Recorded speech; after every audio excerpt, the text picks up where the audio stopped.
안녕하세요. 2022년 11월 1일 화요일 저녁 소그룹 말씀 연구 영상 시작하겠습니다. 어느새 2022년도 11월이 되어서 서서히 날이 추워지고 있습니다. 한 해가 마무리되고 있는 이 시점에 다시 한번 올해를 돌아보면서 서로가 목표했던 일들이 잘 이루어졌는지, 마무리가 잘 되었는지 소그룹에서 함께 이야기를 나눴으면 좋겠습니다. 오늘은 소그룹 교재의 3장 성육신입니다.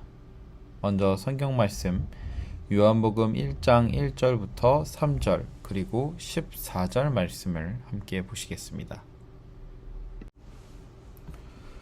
태초에 말씀이 계시니라. 이 말씀이 하나님과 함께 계셨으니 이 말씀은 곧 하나님이시니라. 그가 태초에 하나님과 함께 계셨고 만물이 그로 말미암아 지은 바 되었으니 지은 것이 하나도 그가 없이는 된 것이 없느니라. 말씀이 육신이 되어 우리 가운데 거하심에 우리가 그 영광을 보니 아버지의 독생자의 영광이요 은혜와 진리가 충만하더라. 지난 시간 우리는 함께 하나님에 대한 말씀을 나누었습니다.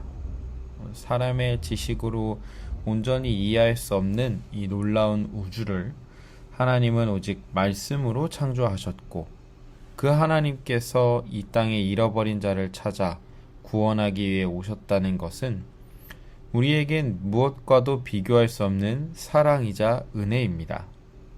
오늘은 바로 그 하나님이 어떤 모습으로 이 땅에 오셨는지를 알아보겠습니다. 요한복음은 첫 장에서부터 예수님을 독자들에게 소개합니다. 그리고 그 표현은 말씀입니다. 태초에 말씀이 계셨다. 여기서 태초란 무엇의 시작인지를 말하고 있지는 않습니다. 다만 이후의 말씀들을 살펴보았을 때 그것은 만물이 창조되기 전 모든 태초의 이전, 즉 사람의 지성으로는 이해할 수 없는 영원한 과거를 뜻한다는 것을 알 수 있습니다. 우리는 하나님이 언제부터 존재했는지, 어떻게 존재하게 되었는지에 대해선 절대 이해할 수도 알 수도 없습니다. 그분은 처음부터 계신 분이기 때문입니다. 그렇기 때문에 우리는 우리가 이해할 수 있도록 태초라는 단어를 사용하여서 그분이 우리 세상에 처음부터 계셨다는 것을 믿고 이해하는 것입니다. 요한이 말하는 그분은 말씀이십니다. 그리고 그 말씀은 태초부터 하나님과 함께 계셨습니다.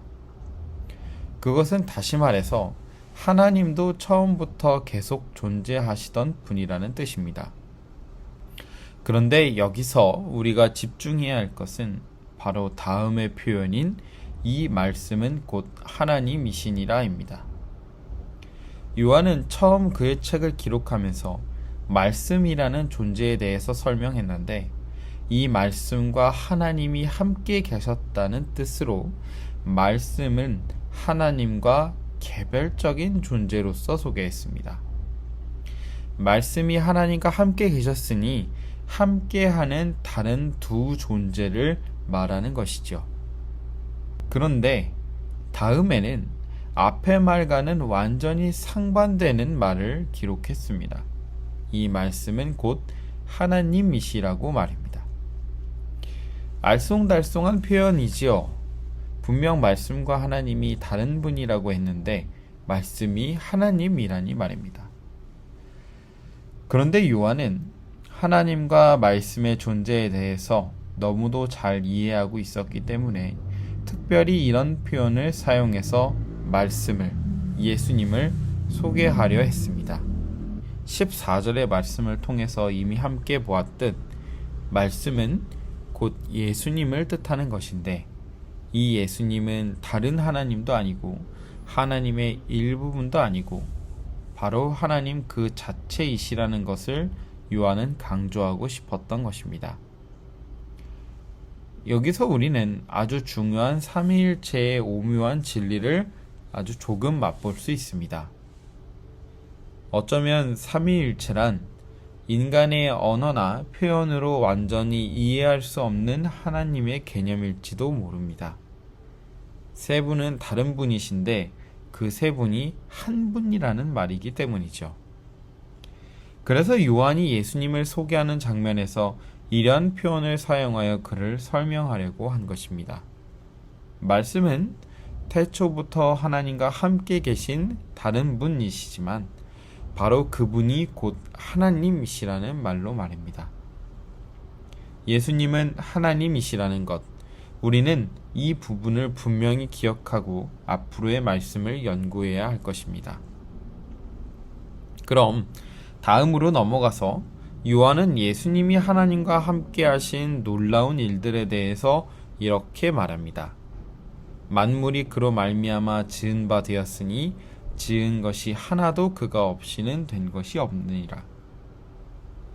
우리는 모세가 기록한 창세기를 통하여 이 지구의 모든 것은 다 하나님의 손으로 만들어졌음을 믿고 있습니다. 그런데 1절에서 요한이 사용한 표현처럼 예수님이 곧 말씀이시고 말씀이 곧 하나님이시기에 우리는 이 모든 것의 창조주가 예수님이시라는 것을 알 수 있습니다. 예수님은 창조주이시고 놀랍고 위대하신 분이시죠. 그런데 14절에서 요한은 이어서 이렇게 기록했습니다. 말씀이 육신이 되어 우리 가운데 거하심에 우리가 그 영광을 보니 아버지의 독생자의 영광이요 은혜와 진리가 충만하더라. 말씀이 육신이 되어 우리 가운데 거하셨다. 말씀이 누구라고 했죠? 바로 창조주 하나님이라고 말씀드렸습니다. 그럼 바로 그 놀랍고 위대하신 존재인 창조주께서 육신이 되었다.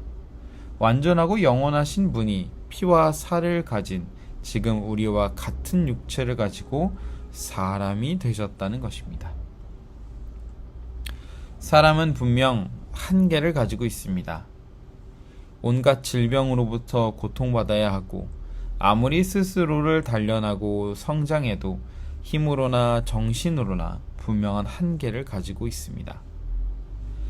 우리 소그룹에서 한번 서로가 그 한계를 맞닥뜨렸던, 한계를 넘지 못하는 경험을 했던 적이 있다면 한번 나눠보시기 바랍니다. 우리는 무엇보다 유한한 생명을 가지고 있기 때문에 어떤 사람이든 다 똑같이 죽음을 경험해야만 하는 이 끔찍한 존재로 창조주께서는 스스로 성육신하신 것입니다. 이 부분도 역시 우리는 온전히 이해할 수 없습니다.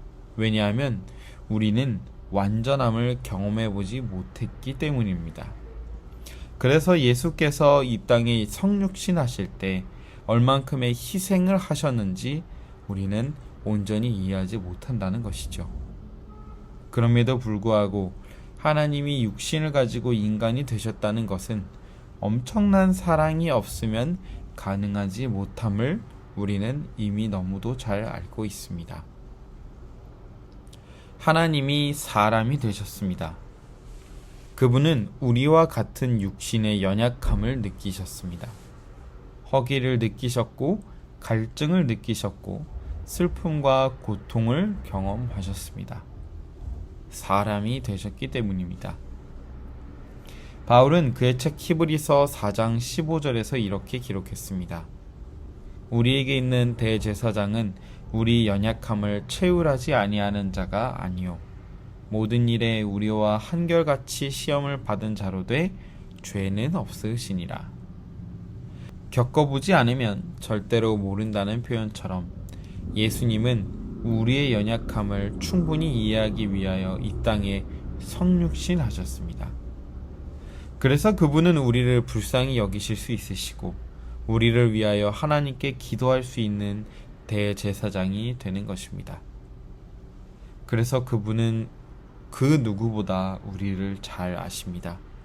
우리가 얼마나 약한지, 우리가 얼마나 도움을 필요로 하는지 말입니다. 세상 사람의 눈으로 볼 때 그분에게는 흠모할 만한 아름다움이 없었다.